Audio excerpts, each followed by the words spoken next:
Good morning and all. Today we discuss about Unit 22 Environmental Management. அழகு 22ல் சுற்றுச்சூழல் மேலாண்மை அதை பற்றி நம்ம என்ன பண்ண போகிறோம் பார்க்க போகிறோம். ஸோ அதில் நம்ம பார்க்குறது என்னென்ன இந்த லெசன் நம்ம கற்றுக்கிறோன்னு சொல்லி பார்த்தா the differentiate between the renewable and non renewable, அந்த புதுப்பிக்கத்தக்க மற்றும் புதுப்பிக்க இயலாத வளங்களை வேறுபடுத்தி நம்ம என்ன பண்ணுறோம் தெரிஞ்சுக்கணும். சரியா? ரெண்டாவது gain the knowledge about the need the conservation of the various natural resources. இப்போ நம்மளுக்கு பல்வேறு வகையான நம்மளுக்கு இயற்கை வளங்கள் நம்மளுக்கு இருக்குது, அது எப்படி பார்த்தோன்னா பாதுகாக்கணும் அப்படிங்கிறத பற்றி நம்ம என்ன பண்ணுறோம் தெரிஞ்சுக்கிறோம். Next to know the various method which can be the adapted conservation of the natural resources. அந்த இயற்கை வளங்களை எப்படி நாம் பார்த்தோன்னா பாதுகாக்க பார்த்தோன்னா கையாளப்படக்கூடிய பல்வேறு முறைகளை பற்றி நம்ம என்ன பண்ணுறோம் தெரிஞ்சுக்கிறோம். Next the create awareness about the limited the explanation of the natural resources. அந்த இயற்கை வளங்களை பயன்படுத்துவதில் உள்ள வரையறைகளை பற்றி நாம் பார்த்தோன்னா தெரிஞ்சுக்கிறோம். Next get the motivated the participate the இந்த production of environment and it is the management. இப்போ சுற்றுச்சூழல் பாதுகாப்பில் மற்றும் சுற்றுச்சூழல் மேலாண்மையில் ஈடுபட்டோடு பார்த்தோன்னா பங்கேற்கணும் அப்படிங்கிறத பற்றி சொல்லியிருக்காங்க. நெக்ஸ்ட் இன்ட்ரடக்ஷன் பாரு.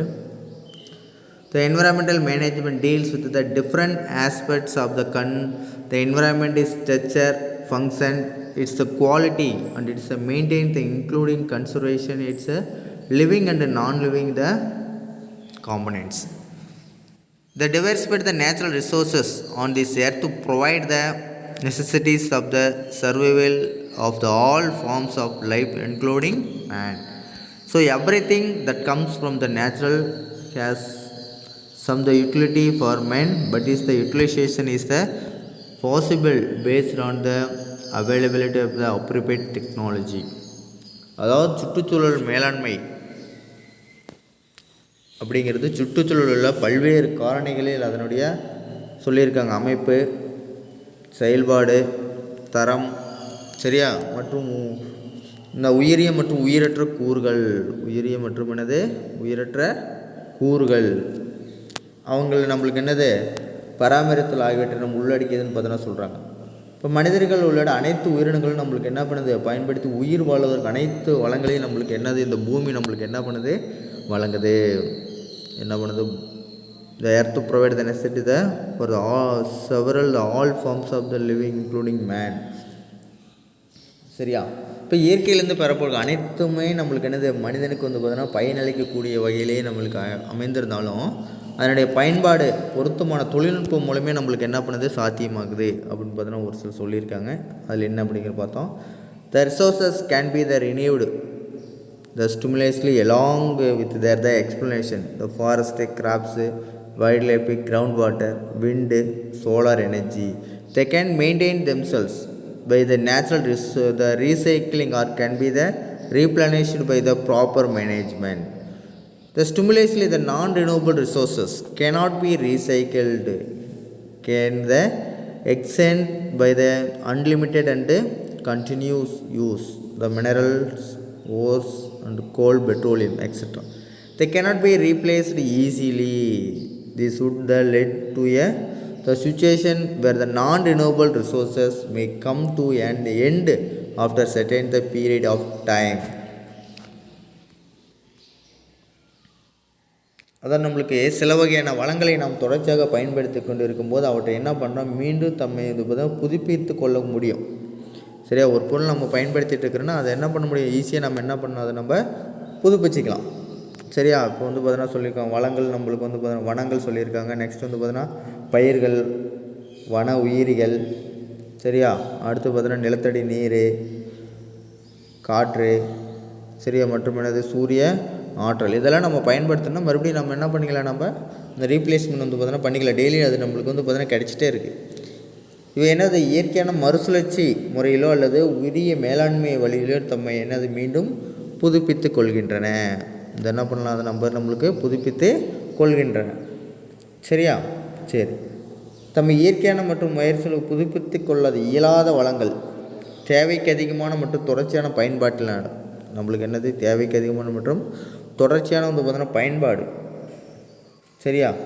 சரி, தீந்து போகக்கூடியதாக உள்ளது அது எதுன்னு சொல்லி பார்த்தா என்னது, நம்மளுக்கு மினரல்ஸ், அந்த தாது வளங்கள். நெக்ஸ்ட் என்னது, அந்த கரி, பெட்ரோலியம் எக்ஸட்ரா, இதெல்லாமே நம்மளுக்கு என்னென்னு சொல்லுவாங்க, இதெல்லாமே நம்மளுக்கு. சரி, இதெல்லாமே நம்மளுக்கு இவற்றை எளிதில் புதுப்பிக்க இயலாது. இதை என்ன பண்ண முடியும், ஈஸியாக நம்ம என்ன பண்ண முடியாது, புதுப்பிக்க இயல முடியாது. இவற்றின் பயன்பாடுகள் நம்மளுக்கு என்னது, ஒரு குறிப்பிட்ட காலத்தில் முடிந்துவிட கோயக்கூடியது. இது வந்து பார்த்தீங்கன்னா எப்படி, இதனோட பயன்பாடு நம்மளுக்கு இருக்கிறது இன்னும் கொஞ்ச நாளைக்கு தான் இதெல்லாம் நம்மளுக்கு வந்து பதினெண்டது இருக்கும். மறுபடியும் அதை நம்மளுக்கு உருவாகிறதுக்கு நம்மளுக்கு பல மில்லியன் வருடங்கள் நம்மளுக்கு வந்து பார்த்தீங்கன்னா ஆகும். அதை நம்ம புதுப்பிக்கிறதுக்கு நம்மளுக்கு பல மில்லியன் வருடங்கள் வந்து பார்த்தீங்கன்னா ஆகும். சரி, அடுத்தது, the expanding the human population the resulted in the expanding the needs of man. With scientific and technological advancement, the man started utilizing the natural resources at a much larger scale. The continued increasing the population caused an increased demand for resources. Therefore, the conservation of the natural resources making important contribution to the social and economic development of the country. இப்போ நம்ம சொல்லியிருக்காங்க, மனிதர்களின் தேவை மக்கள் தொகை பெருக்கத்தின் காரணமாக நம்மளுக்கு என்ன பண்ணுது, அதிகரிச்சுட்டே போகுது. மக்கள் தொகை அதிகமாக மனிதனுடைய தேவை நம்மளுக்கு என்ன பண்ணுது, உணவுலேருந்து இப்போ இடத்துலேருந்து எல்லாமே நம்மளுக்கு என்ன பண்ணுது, அதிகரிச்சுட்டே போகுது. மனிதன் தன்னுடைய தேவைகளுக்காகவும் இப்போ அறிவியல் மற்றும் தொழில்நுட்ப வளர்ச்சியின் காரணமாக என்ன பண்ணுறாங்க, மிக அதிகமான இயற்கை வளங்கள் என்ன பண்ணுறாங்க, இப்போ வந்து பார்த்தீங்கன்னா பயன்படுத்தி ஆரம்பிச்சுட்டு இருக்காங்க. அவை மிகவும் வேகமாக நம்மளுக்கு என்ன பண்ணுது, குறைய தொடங்கியது.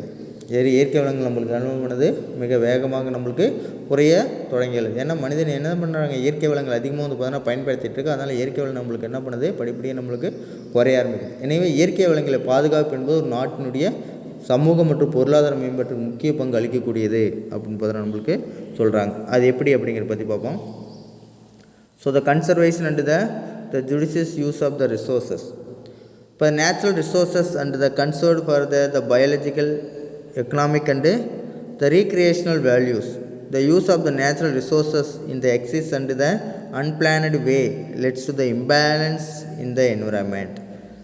A judicious the balance should be the maintained between the exploitation of the resources and it is a replenishment. The proper utilization and management of the nature and it is resources the termed as conservation.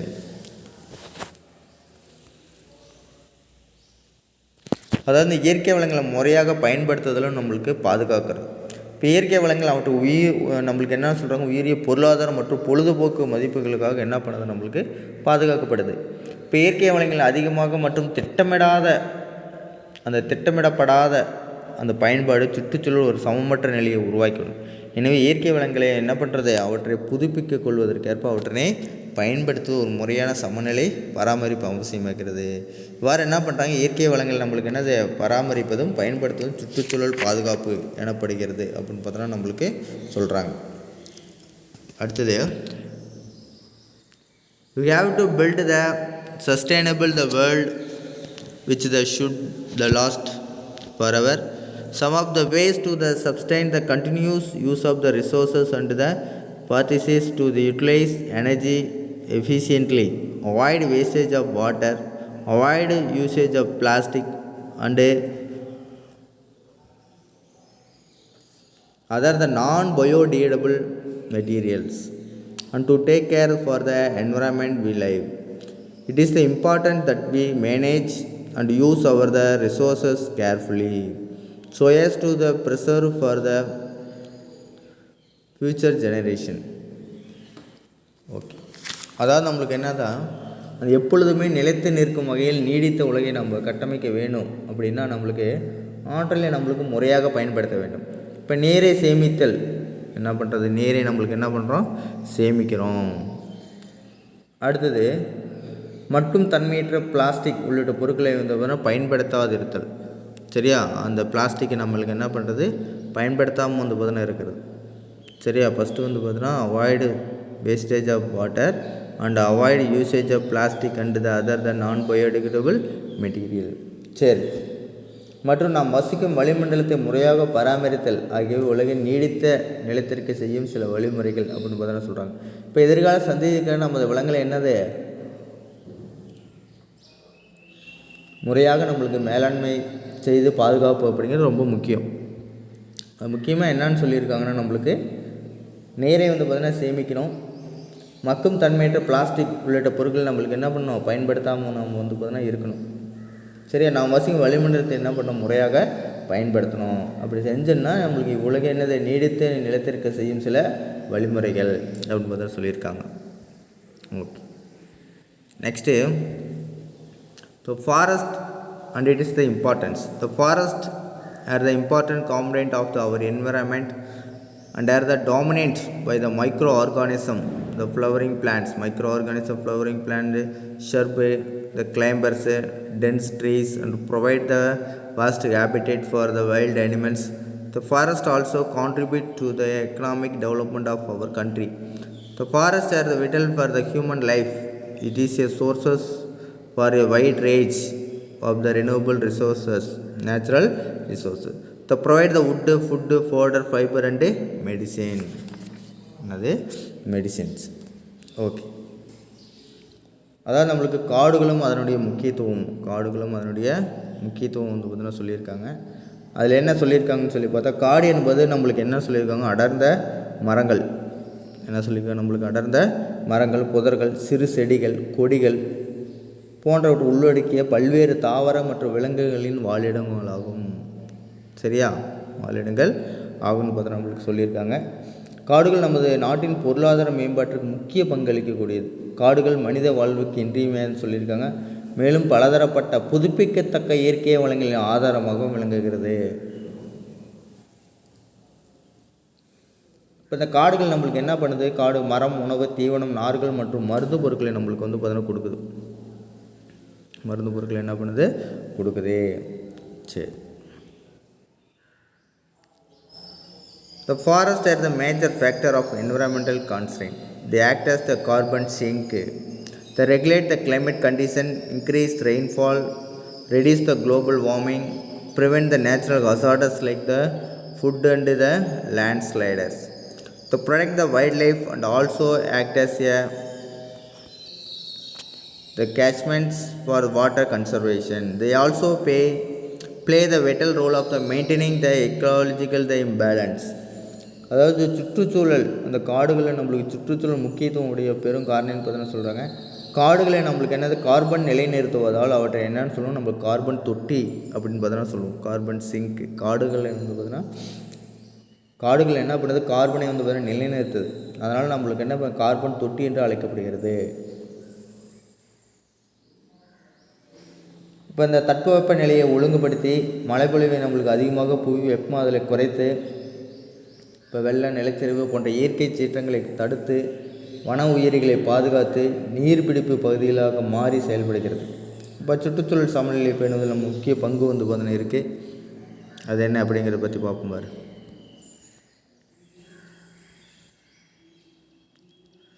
So deforestation and it is the effect. காடுகள் அழிக்கப்படுவதால் மற்றும் அதனுடைய விளைவுகள் என்ன அப்படிங்கிறத சொல்லியிருக்காங்க. So the deforestation and it is the destruction of the large area of forest. This happens for many reasons, like the intensive the agriculture. என்னென்ன reason பாரு, agriculture, urbanisation, construction of dams, roads, buildings and industries, hydro electric project, forest fire, construction of mountain and forest road.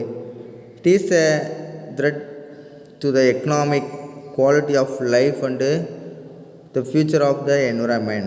So India, they are losing about the 1.5 million hectares of forest cover every year. Okay, அதாவது பெரும்பாலான காட்டுப்பகுதியில் நம்மளுக்கு அழிக்கப்படுவது தான் நம்மளுக்கு என்னது, காடுகள் அழிக்கப்படுதல் அப்படின்னு பார்த்தீங்கன்னா சொல்கிறாங்க. காடு வந்து பார்த்தீங்கன்னா அழிஞ்சு போகுது, அதனால் நம்ம காடுன்னு சொல்லுவாங்க. அதுக்கு நம்மளுக்கு பல்வேறு காரணங்கள் வந்து பார்த்தீங்கன்னா இருக்குது. அதில் என்னென்ன அப்படிங்கன்னு சொல்லி பார்க்கும்போது, ஃபஸ்ட்டு வந்து பார்த்தீங்கன்னா வேளாண்மைன்னு சொல்லியிருக்காங்க. ரெண்டாவது வந்து பார்த்தீங்கன்னா நகரமயமாதல். சரியா, அந்த காடுகள் அழித்து வந்து பார்த்தீங்கன்னா பெரிய பெரிய வீடுகள் வந்து பார்த்தீங்கன்னா கட்டுறது. நெக்ஸ்ட் வந்து பார்த்தீங்கன்னா அணையை வந்து பார்த்தீங்கன்னா கட்டுது. இப்போ அணைகள் வந்து பார்த்தீங்கன்னா கட்டும்போது நம்மளுக்கு என்ன பண்ணுறது, அங்கே இருக்கிற அந்த மரத்தை எல்லாத்தையும் நம்மளுக்கு, காடுகள் எல்லாத்தையும் நம்மளுக்கு என்ன பண்ணுறாங்க, அடிச்சிடுறாங்க. நெக்ஸ்ட் வந்து பார்த்தீங்கன்னா ரோடு, சாலைகள் அமைக்கிறது. அப்புறமேட்டு வந்து பார்த்தீங்கன்னா இந்த கட்டிடங்கள் வந்து பார்த்தீங்கன்னா கட்டுறது. நெக்ஸ்ட் இண்டஸ்ட்ரி, தொழிற்சாலைகள் வந்து பார்த்தீங்கன்னா அடிக்கிறது. நெக்ஸ்ட் இந்த நீர்மின் நிலைய திட்டங்கள், நெக்ஸ்ட் வந்து பார்த்தீங்கன்னா ஃபாரஸ்ட் ஃபயர், காட்டு தீ. சரியா, அதுக்கடுத்து மலைகள் மற்றும் காடுகளை குடைந்து சாலைகளை வந்து பார்த்தீங்கன்னா அமைத்தல். சரியா, மலைகள் மற்றும் காடுகளை குடைந்து என்ன பண்ணுறது, அந்த சாலையை வந்து பார்த்தீங்கன்னா அமைக்கிறது. ஸோ இந்த காரணங்கள்லாம் நம்மளுக்கு என்ன பண்ணுது அப்படின்னா காடுகள் நம்மளுக்கு அழிக்கப்படுது. இது நம்மளுக்கு எதிர்கால நம்மளுக்கு பொருளாதார மற்றும் எனது வாழ்க்கை தரம் மற்றும் சுற்றுச்சூழலுக்கு மிகப்பெரிய அச்சுறுத்தாக நம்மளுக்கு வந்து பார்த்தீங்கன்னா இருக்குது. சரியா, இந்தியாவில் பார்த்தீங்கன்னா ஒவ்வொரு வருஷமும் நம்மளுக்கு என்ன பண்ணுறாங்க அப்படின்னு சொல்லி பார்த்தா கிட்டத்தட்ட வந்து பார்த்தீங்கன்னா 1.5 பில்லியன் 1.5 மில்லியன் நம்மளுக்கு என்னது ஹெக்டர் காடுகள் நம்மளுக்கு என்ன பண்ணுது அப்படின்னா அழிக்கப்படுது. சரி, அதுக்கு அடுத்தது பாரு நம்மளுக்கு எஃபெக்ட் ஆஃப் த டீஃபாரஸ்டேஷன், காடுகள் அழிக்கப்படுவதால் ஏற்படக்கூடிய விளைவுகள்னு சொல்லிப்பார். So the deforestation gives the rise to என்னது ecological ப்ராப்ளம்ஸ் லைக் என்னது ஃப்ளோட்ஸு, ட்ரவுட்டு, அந்த soil erosion, the loss of the wild life, the extension of species, imbalance of the biogeochemical cycle, alteration of the climate conditions and the desertification. சரியா, அதாவது இந்த காடுகள் அழிக்கப்படுவதால் நம்மளுக்கு என்னென்ன பிரச்சனைகளால் ஏற்படுது அப்படின்னு சொல்லி பார்த்தா நம்மளுக்கு பெரும் வெள்ளம் நம்மளுக்கு வந்து பார்த்தீங்கன்னா என்ன பண்ணுது ஏற்படுது. அடுத்தது பார்த்தீங்கன்னா வறட்சி, அதுக்கடுத்து பார்த்தீங்கன்னா என்னது மண்ணெரிப்பு, வன உயிரிகள் அழிப்பு, அதுக்கடுத்து என்னது வன உயிரிகள் நம்மளுக்கு அழிஞ்சு போகுது. சரியா, அருகிவரும் சுற்றுநிலைகள் முற்றிலுமாக நம்மளுக்கு என்ன பண்ணுது அதிகப்படுது. சரியா, இந்த அருகி வரக்கூடிய சுற்று முற்றிலுமாக நம்மளுக்கு என்ன பண்ணுது அழிஞ்சு போகுது. உயிர் புவி வேதி நம்மளுக்கு என்னது சுழற்சிகள், உயிர் புவி வேதி நம்மளுக்கு என்னது சுழற்சிகள்.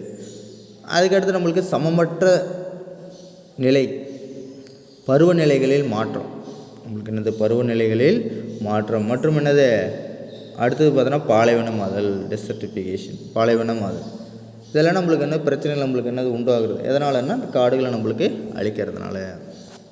சரி, அதுக்கடுத்து conservation of the forest. India has a area the 752.3 lakhs hectare classified as a reserved the forest and the 215.1 lakh hectare as a protected forest. The important measures taken for the conservation of forest are follow. First வந்து பார்த்தோன்னா afforestation. The activities for the afforestation, the program, the one the Magosto, the including the planting and the protecting the trees with the multiple use which help the restoration of the green cover. The destruction of trees should be another curtailed. சரி, first இந்த காடுகள் வந்து பார்த்தீங்கன்னா பாதுகாத்தல், conservation அப்படின்னது forest, காடுகளே பாதுகாப்பு. இந்தியாவில் வந்து பார்த்தீங்கன்னா நம்மளுக்கு 752.3 லட்சம் ஹெக்டேர் பரப்பளவு காடுகள் நம்மளுக்கு காப்பு காடுகளாக நம்மளுக்கு வந்து பார்த்தீங்கன்னா இருக்குது. என்னது காப்பு காடுகளாக இருக்குது. அதுக்கடுத்தது இவற்றில் நம்மளுக்கு 215.1 லட்சம் ஹெக்டேர் பரப்பளவு உள்ள நம்மளுக்கு காடுகள் நம்மளுக்கு பாதுகாக்கப்பட்ட வனப்பகுதியாக நம்மளுக்கு வந்து பார்த்தீங்கன்னா இருக்குது. இப்போ காடுகள் அழியாமல் பாதுகாக்க மேற்கொள்ளும் வழிமுறைகள் வந்து பார்த்தீங்கன்னா இருக்காங்க. ஃபஸ்ட்டு வந்து பார்த்தீங்கன்னா நம்மளுக்கு மரம் வளர்ப்பு. இப்போ பலவிதமான பயனளிக்கத்தக்க மரக்கன்றுகள் நம்மளுக்கு என்ன பண்ண நடுவதும் பாதுகாப்பு ஒரு குறிப்பிட்ட முயற்சின்னு பார்த்தோன்னா சொல்லுவோம். இதில் நம்மளுக்கு வந்து பார்த்தீங்கன்னா இந்த வன மகோத்சவம் அப்படின்னு பார்த்தோன்னா என்னும் பெயரில் மரக்கன்றுகள் நடுவதால் இயற்கையான காடுகள் அழிவிலிருந்து பாதுகாக்கப்படுகிறது. மரம் வெட்டுவது நம்மளுக்கு குறைக்கப்பட வேண்டும். மரத்தை வெட்டுறதை நம்மளுக்கு என்ன பண்ணணும் குறைக்கணும். அதுக்கடுத்தது பாரு the social forestry program. So it should be the undertaken on a large scale with the active the participation of the public and the utilization of the common land to produce the firewood and fodder and timber for the benefit of the rural community. This relieves the pressure on the exiting the forest and it is the safeguard future of the tribals. இந்த சமூக காடு வளர்ப்பு திட்டம் அப்படின்னு பார்த்தோன்னா சொல்லுவோம். சமூக காடு வளர்ப்பு திட்டம். இப்போ அந்த சமூக காடு வளர்ப்பு திட்டத்தில் நம்மளுக்கு இது மிகப்பெரிய அளவில் வந்து பார்த்தோன்னா பொதுமக்கள் நம்மளுக்கு என்னது பங்களிப்போடு செயல்படுத்த வேண்டிய திட்டம்னு பார்த்தோன்னா சொல்கிறாங்க. இத்திட்டத்தின் மூலம் பொதுமக்களுடைய நிலங்கள், பொது நிலங்கள், உள்ளூர் தேவைகளுக்கான நம்மளுக்கு என்னது விறகு, மேய்ச்சல், இப்போ மர பயன்பாட்டிற்காக சமூக காடுகள் வளர்க்கப்படுவதனால பழமையான காடுகளின் அழிவை நம்மளுக்கு என்ன பண்ணலாம், தடுக்கலாம். மேலும் காடுகளை நம்பியுள்ள பழங்குடியினர் நம்மளுக்கு எதிர்காலம் நம்மளுக்கு என்ன பண்ணலாம், பாதுகாக்கப்படலாம் அப்படின்னு பார்த்தா சொல்கிறாங்க.